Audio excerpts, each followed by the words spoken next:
It's time for Dodger baseball.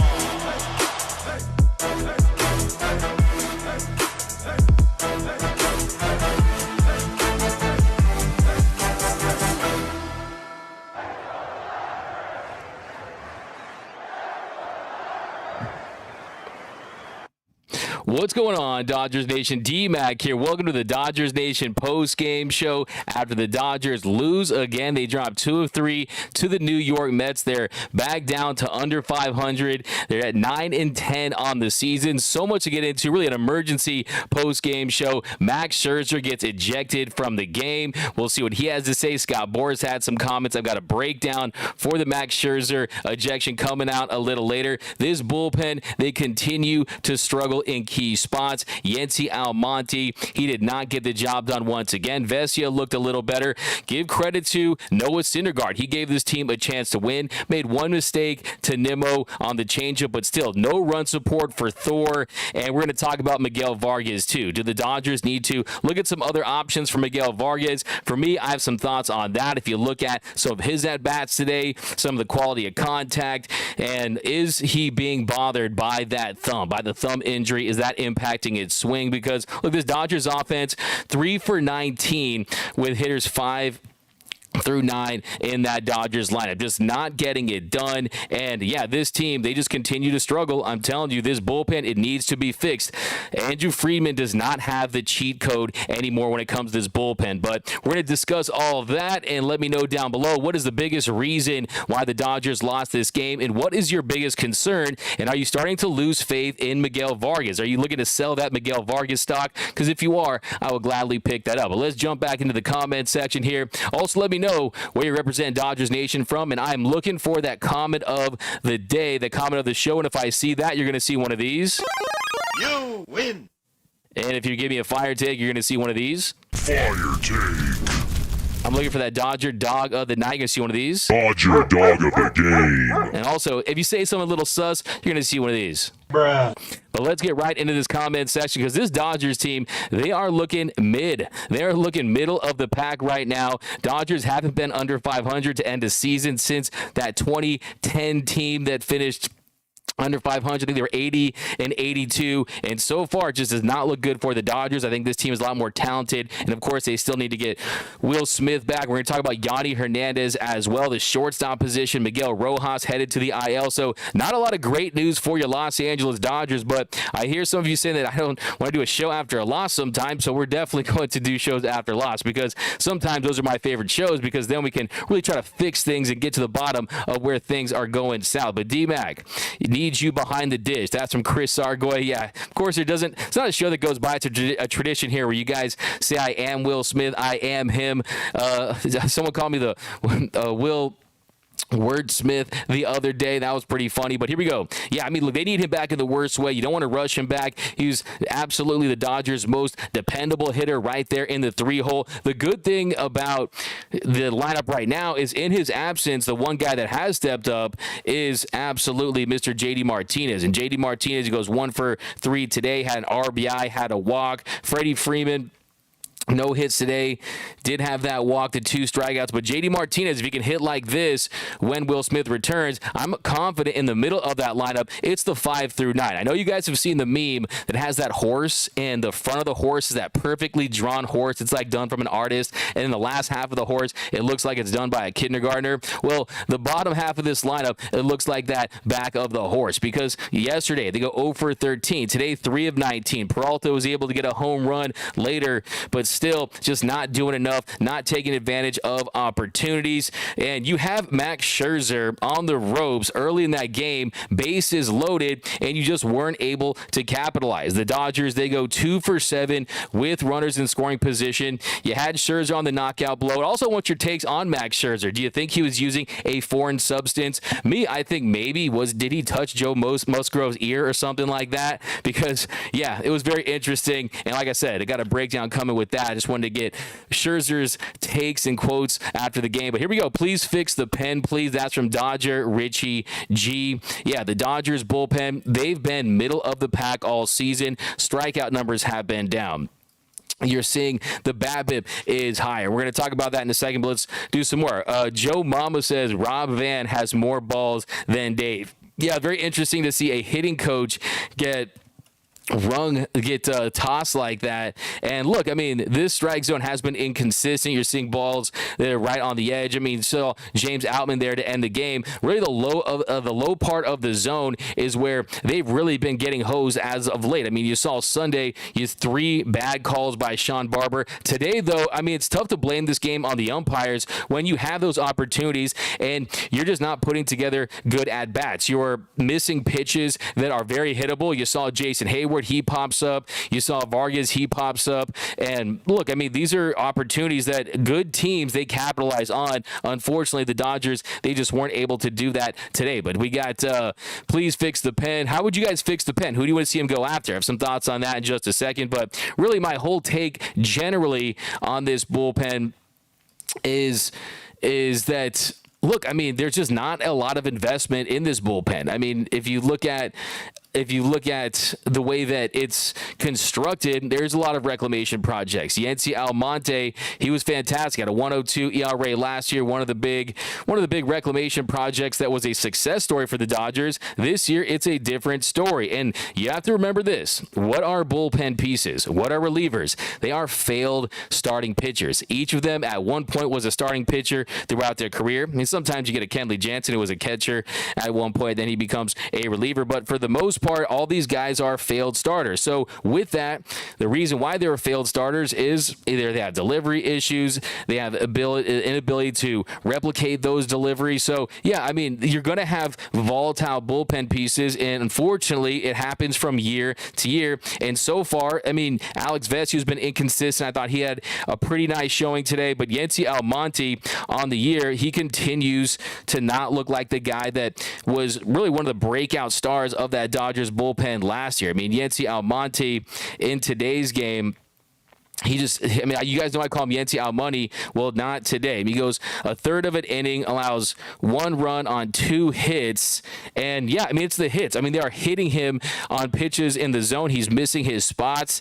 And yeah, I think with Yency Almonte, he was supposed to be one of the better high leverage relievers for the Dodgers. And if you look at that 8th inning there with Yency Almonte, you were hoping that, I mean, he goes in there. I mean, first pitch to Lindor. I mean, you look at that sweeper. I mean, it is middle heart of the plate, and Lindor, he doesn't miss it. Then Alonso, he singles to center on the second pitch, and yeah, that sinker, you just look at him, he's leaving it out over the heart of the plate, and that is the recipe for disaster against a potent lineup with talented hitters like the New York Mets. But we're going to talk about the bullpen more, talk about this game, talk about Max Scherzer. I want all your takes. If you haven't yet, by the way, be sure to subscribe to the Dodgers Nation YouTube channel. Hit that subscribe button, hit that notification bell, and if you want to see us post even more Dodgers content, you really want to support the channel, even if you win or you lose, smash that like button. Remember, this is your show. I'm just hosting it, here to get your takes on all things Dodger baseball and break down this team that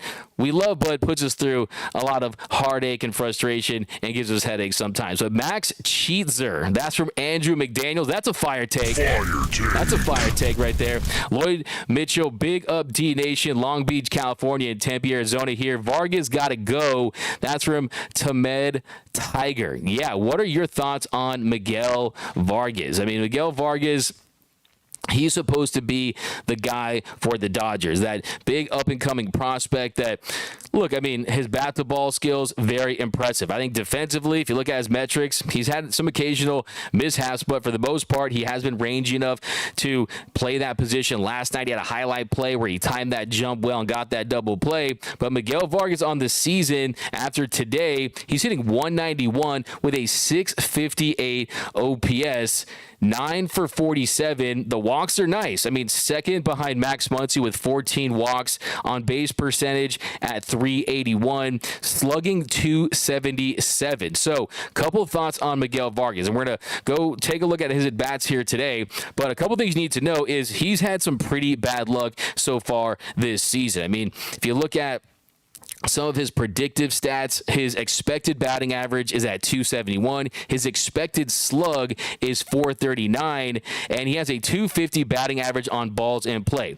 League average is 300, so he's 50% below league average, so that indicates that he has had some bad luck. But still, I mean, at the end of the day, you have to produce and you have to get results. And I think it's a combination of factors because he has struggled against big league spin, but he's also missing fastballs. I mean, you saw him miss fastballs that we saw him hit last year. And I think from a bat speed perspective, that bat speed has definitely taken a little hit with that thumb injury. He does not look as comfortable there in the box. And yeah, he had a massive opportunity there in the bottom of the first inning. James Outman goes up there, does a nice job, 1-1 pitch. He singles on a four-seam fastball to right. And then Freddie Freeman, he pops to short for the first out. And then JD Martinez, he has been struggling with strikeouts up until this series. Well, he's seeing the ball a lot better, taking his walks, finding pitches that he can crush, especially heaters, and he ends up on the seventh pitch taking a changeup inside for ball 4. So Dodgers have runners on first and second with 1 out. And then Max Muncy, great at bat by Muncy there, starts behind 0-2 in the count, then works a 7-pitch walk, takes a 4-seam fastball inside, and great job by Muncy there, loads the bases, and then it's that middle to the bottom of the order that just can't come through once again. Jason Hayward, he gets ahead in the count 2-0, then takes a fastball looking, another fastball that he fouls off that he just missed. That's a pitch that we need to see the hitters in this part of the lineup crush and get base hits on and come through. But in that situation, he fouls it off. And then on the 2-2, a strike swinging on a cutter low in the zone. Even that was kind of middle, but Hayward just missed it. 88-mile-per-hour cutter. So nice job by Scherzer. We saw him doing that. We called him Max Cheetzer. I kind of like that. We saw him do that when he was in Dodger Blue, where you saw him speed up hitters just to go with that cutter in the bottom of the zone. And then with 2 out bases loaded, you have Max Scherzer on the ropes. You can go for the knockout blow, go for that jugular.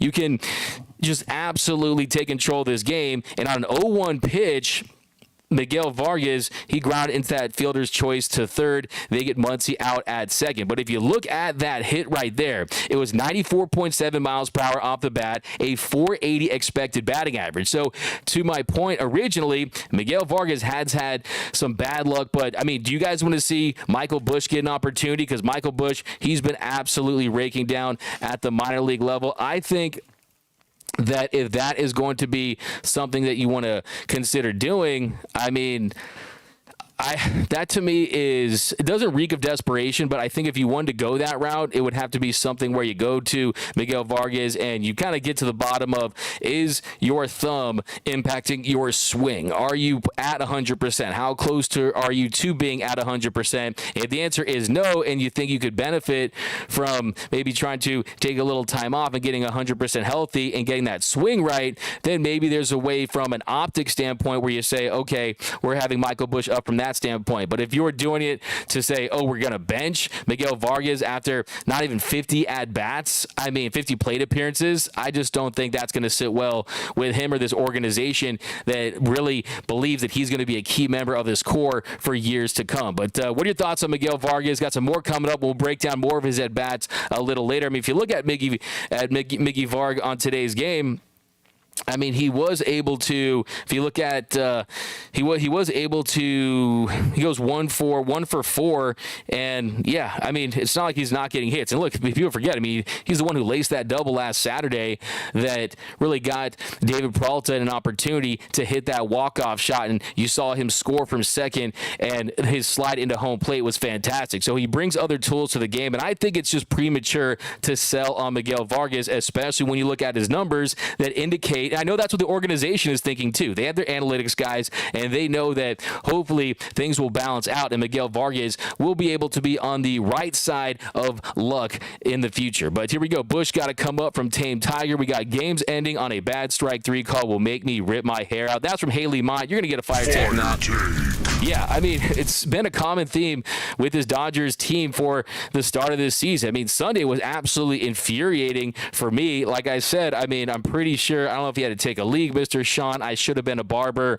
I don't know if he had early reservations to the Palm, if he's an NBA fan, wanted to catch the playoffs, or he had the Cubs +1, or there was wheels on the home plate. I don't know what it was, but yeah, to see 3 bad strikes. I mean, the Peralta one was close, but the other ones were definitely egregious when you consider Hayward's was essentially ball 5, and then Freddie Freeman, that's low in the zone for an MVP winning player, superstar. So yeah, I mean, look, but we can't blame this on the umps, because look, at the end of the day, you had opportunities, you go 2 for 7 with runners in scoring position, you weren't able to capitalize early. I mean, you were gifted a Max Scherzer suspension because Scherzer, he was rolling after basically that first inning. He really settled down, and I think the Dodgers, they're going to regret. They're going to look back and say, okay, the at-bats from Hayward and the at-bats from Vargas, and like I said, Vargas, there's a good chance that could have fallen for a hit in a lot of cases, but still, I mean, Scherzer had really settled down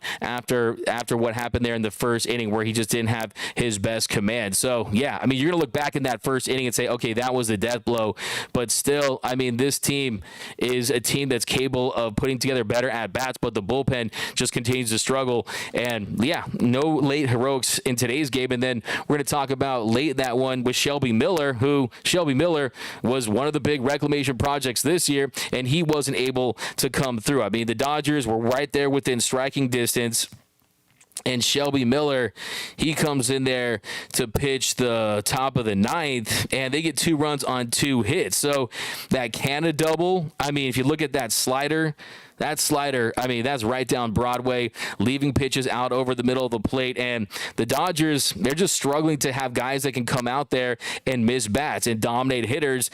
And if you even saw the single to Nimmo on the 2-2 count, it was a 4-seam fastball that he left center cut, middle in. So yeah, the command with all these bullpen pieces, they've been off generally across the board. I think Brusdar Graterol is trending in the right direction, but yeah, to expect guys like Shelby Miller, to expect guys like Yency Almonte, guys that really were kind of one-hit wonders, and Shelby Miller really had never had sustained success at the big league level. To expect them to be key pieces for this bullpen, it's just unrealistic. You don't open your refrigerator and get out a bunch of leftovers and expect to make a Michelin star meal. No, that is not going to happen, and for many years, this Dodgers team, they have had the cheat code. If you look at the Dodgers BABIP against from 2015 to 2022 is at 271. That was the lowest in the league. They had the lowest opponent's batting average in the league, and a lot of that had to do with, one, talented pitching that induced soft contact, but also putting their defense in optimal positions to get key outs. Well, now it's a level playing field, and at this point, Friedman's either going to try to use some prospects to get some bullpen pieces, or in the offseason invest more in the bullpen. But the days of the Dodgers fixing all these reclamation projects and getting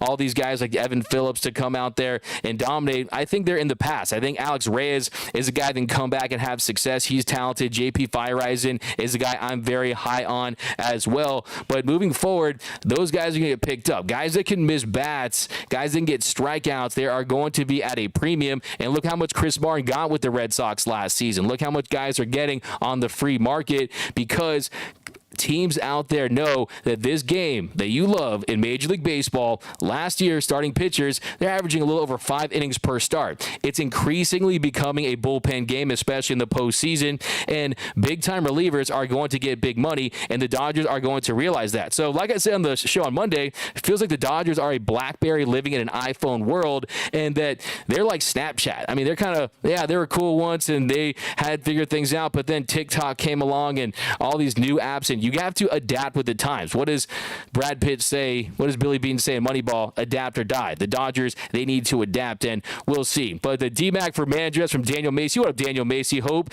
for split versus the Cubs. That's from pound for pound. Yeah, I had the Dodgers going, I think 4-3 this week. Nick Lopez, it's April. We have key pieces coming back in the next month or two. Friedman will make moves at the trade deadline. That is from Nick Lopez. I like that. And that'll go down as my Michelada half full take of the day.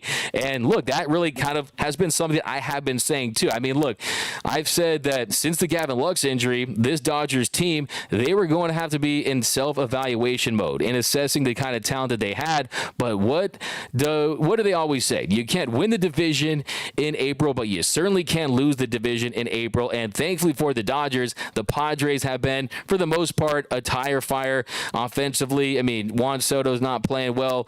Their lineup really isn't getting it done. So, yeah, I mean, the Diamondbacks, will they sustain that winning? Probably not. So, yeah, the Dodgers have thankfully been in a division that has been one of the middling divisions in all of Major League Baseball. So, yeah, thankfully that the Padres didn't get off to a hot start. But still, if you look at the schedule, though, I mean, hopefully they get these guys back sooner than later. And we're going to talk about the shortstop position because I have some thoughts on that, and I want your thoughts on that as well. But if you look at this Dodgers schedule, they go and they play the Cubs for 4 games. It's never easy. It's cold. The Cubs played well against the Dodgers in LA. You play the Pirates on the road, and then you host the Cardinals for 3 games at the end of April. But if you look at that schedule in May, 3 at home against the Phillies, 3 on the road against the Padres, 3 on the road against the Brewers, 3 at home against the Padres, 3 at home versus the Twins, 4 on the road against the Cardinals, 3 on the road against the Braves,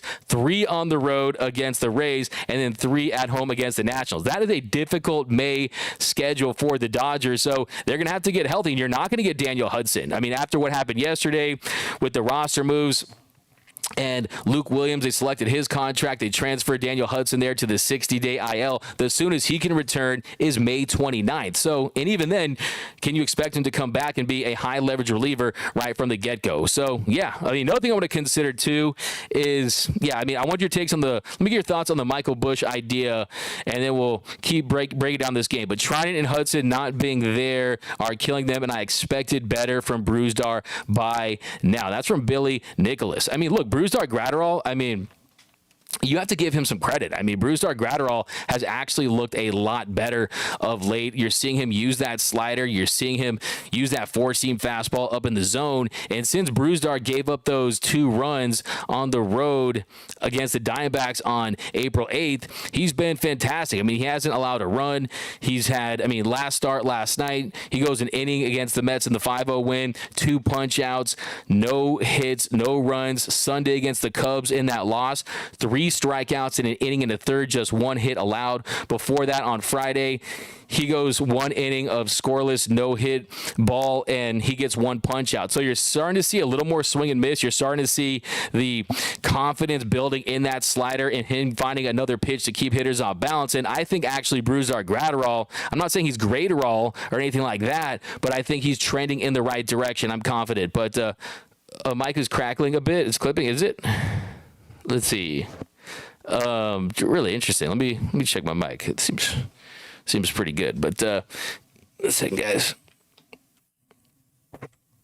We got they should rest Vargas. They should rest Vargas a bit. His thumb is still bothering him. That's from LBC Gill 205. I mean, look, it's something that I think even if he does kind of start to feel better, I think maybe they might consider doing it. You got a fire take from Andrew? Yeah, of course you did, my man, for your Max Cheetzer. Anthony Keene, I think Vargas is dealing with an injury. So, yeah, I think we're all pretty much in agreement that, yes, there's an injury, but also if you look at some of the underlying numbers, they do indicate that things should hopefully turn around for him. But I'm not feeling this team at all. I don't know how anybody could get excited for this ball club. That's from Gary A. Roy Estrada, Betts at shortstop, Muncy at second base, Luke or Bush at third base. So that is from Roy Estrada, Betts at shortstop. So yeah, kind of my thoughts on Mookie Betts at the shortstop spot is, look, I mean, they're in a position now where if you look at that shortstop position, I mean, we're in the middle of April. We're in the middle of April, and we're talking about Yanni Hernandez. We're talking about Luke Williams. And Luke Williams, yeah, he was absolutely raking at the minor league level, an 1151 OPS, but he struggled. I mean, he had an OPS under 600 during spring training. He's played 4 games at shortstop in 2 years of big league action. So, yeah, I think it's kind of unrealistic to think that he's going to come up and have success. He hasn't looked great at the plate yet. And then you look at Yanni Hernandez and his one at bat today didn't do very much. I mean, it's nice to see him get his little start there, but still, I mean, he's not doing very much there.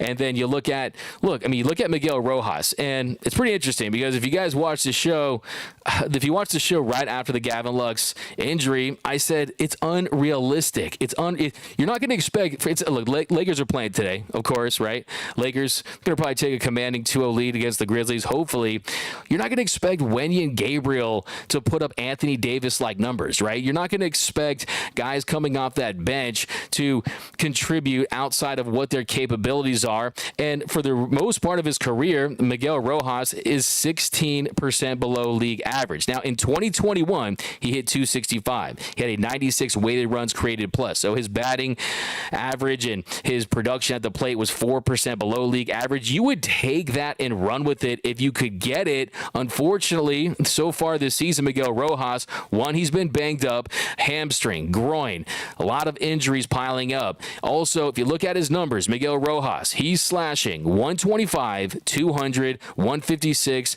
with a 3 WRC plus. So that means that Miguel Rojas, his bat has been 97% below league average. Also, supposed to be a defensive stalwart throughout his career. He's been one of the better defensive shortstops in the game. Defensively, his numbers are down across the board. If you look at defensive runs saved, if you look at his range, so what he's supposed to hang his hat on defensively, he hasn't been great at. So look, I think it just hasn't been a great situation for Miguel Rojas that was thrusted into a role that he wasn't expected to play. Look, the Dodgers, they traded for Miguel Rojas to be an upgrade to Hanser Alberto, not as a dancer, not as a hype man, because we know that Hanser Alberto is great at that, but as a defender, Rojas is superior. As a hitter, I mean, he doesn't strike out very much, but he's not a guy that you can count on to be a plus bat. It just was never going to happen. So, of course, we're still talking about Mookie Betts at shortstop. I mean, look, give me a simple yes or no. Do you guys like the idea of Mookie Betts playing shortstop? I really want to know from you guys because the more I talk about it, the more I think about it, the more I think it is more than an intriguing possibility at this point. And I want to get your takes first, but Scherzer is suspended for 10 games. Is that true? Is that true, Eric? Max Cheater, he's not 100%. That's from LBC Gill 05 talking about Miguel Vargas. Vargas needs time at AAA to figure things out. That's from Roy Estrada. Yeah, this is the thing, though. I mean, look, I think for me, if it's ever health related, if it's something where the team and Miguel Vargas have a conversation and he just comes clean and says, look, I'm a guy who's tough and I'm willing to play through injury, but this thumb is impacting my bat speed. It's impacting my ability to get hard contact. Because look, when we saw him last year, look, the thing about Miguel Vargas is his numbers weren't great when he came up last year, but still you saw some more flashes. You saw the home run against the Cardinals. You saw his debut where he was able to get that double in the gap and then steal third against the San Francisco Giants. But what you saw from Miguel Vargas, by the way, I don't know how. I have no idea how, but I still, even this far into the season, haven't got Miguel Vargas and Miguel Rojas mixed up. But maybe I just did. I'm not really sure. But I'm pretty sure I have not. But still, if you look at when he came up last year, in 18 games with the Dodgers, he hit 170, had a 455 OPS. Only difference is his average exit velocity was over 92 miles per hour. So you could always count on him to hit the ball hard. And when you do that over the course of a 162-game season, if you can get close to 500 plate appearances, you are going to bear the fruits of that hard contact. So the point I'm trying to make about Miguel Vargas, though, is that would he benefit from going down if he was 100% healthy and he's facing AAA pitching. Because look, he's raked against AAA pitching. He's a guy that every level of minor league baseball he's at, he's hit over 300, right? He's had success at that level. It's just a matter of, I think for him, seeing breaking pitches more. He's hitting 161 against breaking pitches at the big league level, not hitting well against fastballs. And I think if he gets a clean bill of health and it's not the thumb that's impacting him, which I think it absolutely could be, because I compared some of his swings from last year with this year, you're just not seeing the same level of bat speed. I mean, Oral Hershiser pointed out a few days ago how you're kind of seeing his hand placement a little higher up on the bat. And yeah, look, anything like that can absolutely throw a hitter off. But for Miguel Vargas, I think if it is just going through these growing pains and facing big league hitting and pitching and trying to make it through these growing pains, I still think it's worth it, because like I said, the numbers in 95% of the time, these numbers that he's putting up are going to equate to better oh, my mic's messed up. I'm not really sure what's wrong with my mic. Let's see. I've had an issue all year. Dun, dun, dun, dun, dun. Let's see. All right. What's up with the infield singles? The Dodgers fans need to boo this team. It's unacceptable. We never had a chance for Ohtani. Let's see. Let's go down here. Trade Walker Buehler while we can. I don't know about that. We got Doom_Sound. I'm all for bringing up Bush. Put him at second. Move Vargas to third. Also bringing up Pages to replace Hayward, and bring up Fiducia to replace Barnes. Doom_Sal, you want, that's Doomsday Dodgers. You want a full, complete overhaul of this roster. And look, I think that's a little too early for that. I think Jason Hayward, of course, buddies with Freddie Freeman, has had some success. I have my doubts that he's going to put it together for an entire season. But kind of I mean, I think some of these guys have talent. I think, we'll see I think this year, look, one way or the other, I think with Michael Bush, when you consider his age, closer to 30 than 20, when you consider the success he's had down there, you either should trade him or play him. And I think it's kind of doing him a disservice. And I think, to me, he's one of those guys that doesn't have a clear-cut role on this team moving forward based on how they have laid out these different positions at this point. And if there's a scenario where they are going to go after a big player, I mean, look at Giolito. He had a nice start yesterday. Tim Anderson is still out there. I still think there's a possibility for a non-Ohtani blockbuster type move for this team. And Michael Bush is a guy that's going to be attractive for a lot of organizations out there. But one way or the other, I mean, what if you don't want to see a Paul Konerko situation, right? Where you trade away. Well, Konerko at least has some big league experience, whereas Michael Bush, we still don't know what he is, and there's no guarantee. I mean, look at Luke Williams. He had 1151 OPS down there, and we'll see if he's going to be able to rake. I mean, it's a very big difference between hitting at the minor league level versus hitting at the big league level. I mean, it is just night and day as far as the quality of pitching, the breaking balls. I mean, just go watch Bull Durham.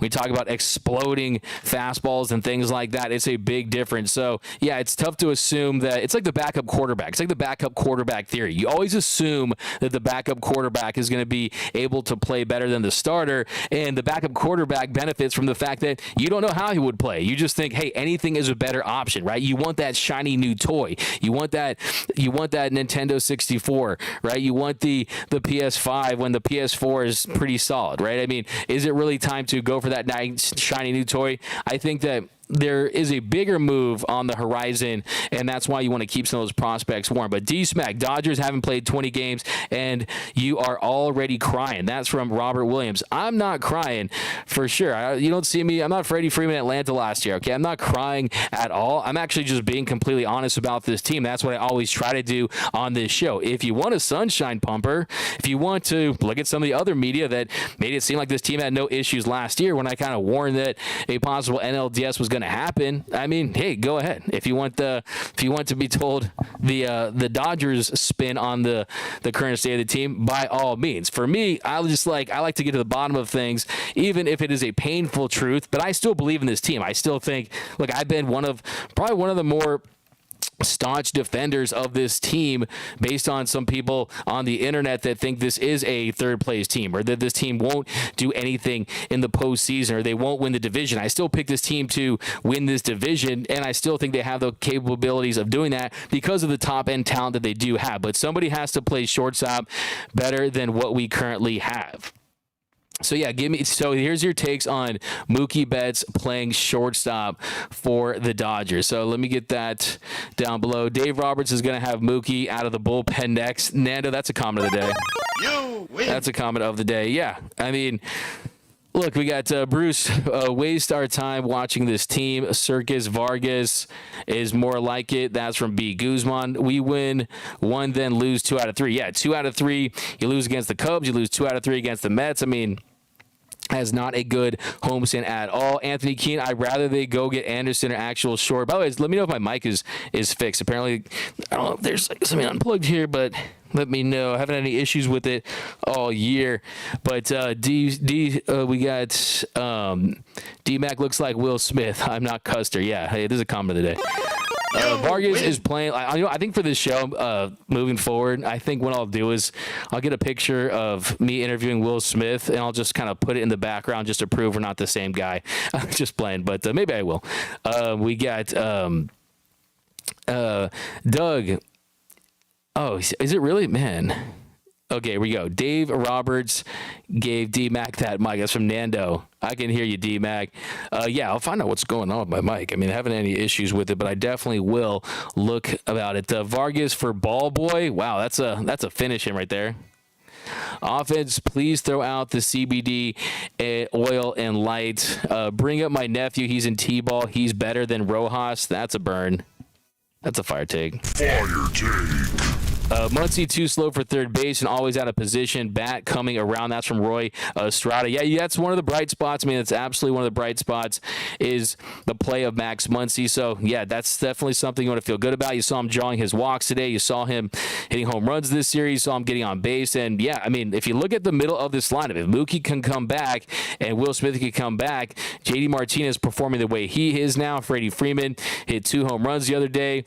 His single yesterday. Didn't have his best day at the plate today, but still, I mean, overall, this team, if you look at Max Muncy, like you just mentioned, he's 7 for his last 22 with 4 home runs, 6 RBIs, hitting .318, slugging .864. So that's exactly what they need in the middle of that line. There's a hot take from Carl who says Ferguson for closer. Yeah, I mean, Ferguson has absolutely looked, I wouldn't say Ferguson for closer because I think the command issues at times when he starts to struggle, missing arm side high. I mean, you see if he doesn't have that breaking ball, that curve ball, yeah, sometimes he can get into some trouble. I don't think he has real closer stuff right now, but I don't have any issues saying that between him and Alex Vesia, it's getting close at the moment. I think Vesia is starting to kind of figure things out a little bit. I think he's another guy that I wouldn't be opposed to sending him down and really having him try to get those reps and get back on track like he did last season. But still, yeah, I don't know.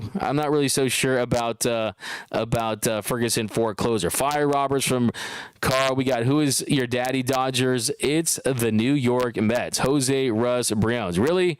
Go ask Doc Gooden, right? I mean, go ask David Cohn. Go ask that team in 1988 that we weren't supposed to beat because we weren't supposed to beat the mighty Mets. And the Dodgers, they did just that, and they went on to win the World Series. So last time I checked, the Dodgers, a more recent World Series than the Mets. Look, also, too, you wish you were the Dodgers, okay? Your field is based on Ebbets Field. The blue in your jerseys is based on the Brooklyn Dodgers. So don't come at us with that, okay? There's always been a nice level of respect for this organization and the New York Mets. But, yeah, so back to Mookie Betts in the shortstop position. Here we go. Couldn't agree more, D-Mac. They will make the playoffs from Doom_Sal. We got Will Smith, your brother, D-Mac. Trade Thompson now. It's from Carl. Well, I think when it comes to the mic is good, bro. The volume... Okay, cool. Gotcha. Is allowed so it cracked. Oh, yeah. So maybe it's the volume or something. Yeah. You know what? Yeah, let me lower the volume then. Yeah, guys. I've never. That's what it is. The volume. Okay, here we go. Yeah, there it is. Hello, hello, hello. There we go, though. Yeah, I've never been a guy that has had a great inside voice, as they say. Yeah, you get thrown out of a library immediately. The security would have to escort me out. I would get ejected from the library like Max Scherzer got ejected today. But, yeah, Mookie Betts, he started 13 games in his minor league career career at the shortstop position. Hasn't played shortstop in a game since 2012 for low A. So the last time he did in 2012 was for the Auburn Double Days. So that was on July 6th, 2012. We know he's played some second base. He came up as a shortstop, but I think today Dave Roberts kind of shot down the idea of making Mookie a full-time shortstop, and that really it's about him being available when guys are injured. With Miguel Rojas, who I just don't know what the expectations for Miguel Rojas should be moving forward. I absolutely think they should be recalibrated because, like I said, he has been prone to injuries. The bat has been 97% below league average. And I think if Mookie Betts wants to play shortstop, if he goes to the organization and says, hey, I want to play shortstop, I think I can help this team and try to improve this offense. Look, we know he has the arm for it. We know he has the competitive fire to learn a new position. I mean, look, he didn't know how to play right field regularly, and he's a 6-time Gold Glove Award winning right fielder. And when I was at the stadium on Saturday for Saturday's game covering the Dodgers on Jackie Robinson Day, him and Miguel Vargas, they were taking a lot of ground balls at shortstop, doing extensive work there. And yeah, it was very interesting to see. And you guys tell me, did Mookie look like a shortstop to you? Here's the video. I mean, you see right there.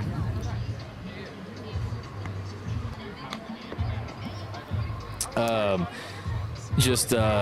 me turn that down. If you see Mookie right there, I mean, there's him taking short, and yeah, I think he looks pretty natural. I mean, but the thing is, it's such a physically demanding position. There is wear and tear, and we know that this team, they paid Mookie $365 million to hit 35 home runs like he did last year and be a plus bat offensively. I mean, what if you put Mookie at shortstop, takes away a lot of his focus? I mean, look, anytime you learn something new, it's going to take a little more bandwidth. So that's a concern I have, is what if you put him at that shortstop spot and you lose a little bit offensively, because we know he can play right field in his sleep, and one of the reasons why he does play second at times is so he can get further engaged. So yeah, here we go, back to the comment section. Your thoughts. Damn roasted. Brian C. Trey's never been a power hitter. He's a skimpy guy. Dodgers closers are killing us, from Ken Gaffer. But yeah, I mean, the bottom line is Yanni Hernandez. What can you expect from him? I mean, he played well at times in stretches during spring training, but I mean, Yanni Hernandez last year for the Arizona Diamondbacks, he played in 12 games. He hit 83, had a 237 OPS with 2 stolen bases. He is fast. He's fast on the base path. I think defensively, he's solid. 2021, 43 games with their Texas Rangers, 166 plate appearances. He had a 567 OPS, hit 217, 5 doubles in 143 at bats. So, I mean, can you expect very much from him? And so I do think, what did Plato say? My man Plato, he was like, necessity is the mother of invention, and the Dodgers, if they want to try to bolster this lineup, maybe Mookie Betts plays shortstop. But I think we'll see how this lineup looks when Will Smith returns, and maybe the bottom of that lineup starts to figure things out, because one thing about having James Outman at leadoff is the bottom of that lineup suffers, and we saw that in these last 2 games. So maybe James Outman goes back there, Miguel Vargas turns things around, and maybe you don't need Mookie in the lineup. You can still have a glove for a shortstop, because there definitely is still a benefit of having a glove for a shortstop. But T-Mac roasted the Mets. Nando 390. Yeah, I mean, come on, man. They're the LOL Mets for a reason. LOL Mets was trending today, okay? It's been 0 days since the Mets LOL'd, okay? And today was another prime example with Max Scherzer. Here we go. We got Robert D. Smack. I like that. I like the D. Smack. I don't know if he's had talk smack. I'm not sure, but leave Mookie in the outfield. Protect the bat. We got Swelling Sausage says Gratterall for closer. Yeah, I mean, that's something that it's always felt like he was groomed to be. And I think if you can get his strikeout rate at least to 23, 24, 25%, maybe you do consider that. Because the thing with Brusdar Gratterall is he is very pitch to contact when you consider his arsenal, and when you put the ball in play like teams are doing against the Dodgers, you're going to see it come back to bite you at some point. I mean, a closer, a guy that can slam the door shut and turn the lights out. You want a guy that can miss bats and dominate. But yeah, that's really this team's problem. I mean, Like I said, today we kind of broke down the game.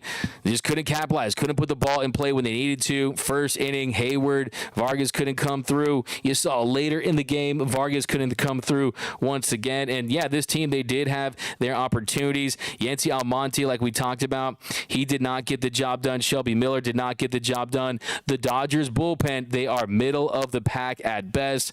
And yeah, it's going to be a struggle until guys get back and try to figure things out. So yeah, I mean, this is definitely a very frustrating season so far. But we'll get some more comments and let you guys enjoy the rest of your Wednesday afternoon emergency episode with everything that went on. Like I said, one of the big stories today that you need to know that's from a roster standpoint is Miguel Rojas was placed on the IL with a hamstring strain. So that's going to be very interesting. That is something that, yeah, the team just did not want that. He also, too, he left the game yesterday with that hamstring strain.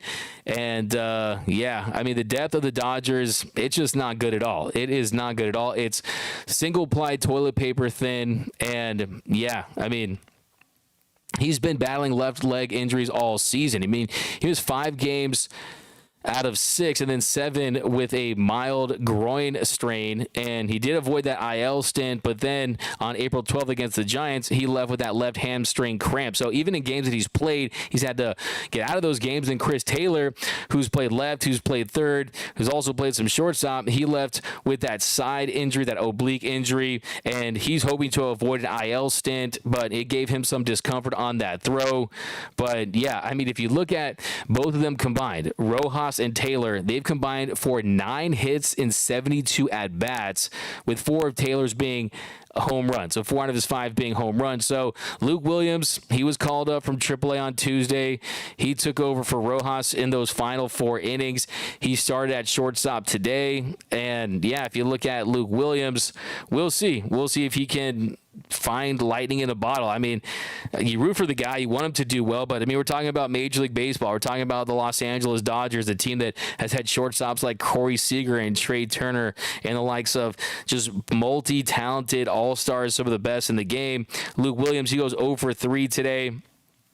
And yeah, he wasn't able to. Yeah, he goes 0 for 3 today.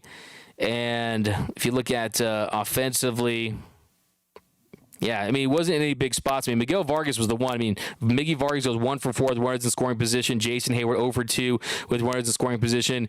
JD Martinez goes 1 for 1 with runners in scoring position. So didn't have many opportunities today. And then Yanni Hernandez, who missed the last 2 weeks while he was on the injured list in AAA, he was activated yesterday. He returned on Tuesday night. He had 1 hit and 1 walk in his 5 plate appearances for OKC. He also plays third and also plays second base. So we'll see what they can get out of those guys. But it is not looking good. And just think, if Taylor does end up going on the IL, we'll see, and we'll see who gets sent down between Williams and Hernandez when Betts comes back. So that's another question I have. But, yep, guys, that's going to do it for this episode of the Dodgers Nation post-game show.